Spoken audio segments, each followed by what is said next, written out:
para makaiwas ka sa traffic, dito ka na dadaan. Kasi ang pinakadulo nito yung Tagaytay bypass road. At paglabas mo rito, malapit ka na dun sa may Silang Cavite.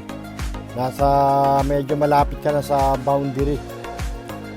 Dito may mga portion na hindi pa nakakapag road widening, pero dito banda yan, malalaki na yung karsada, napalawak na, kaya lang yung mga poste ng kuryente nasa gitna pa, kaya medyo ingat din pagka nagbiyahe ko rito, lalo na pagka gabi.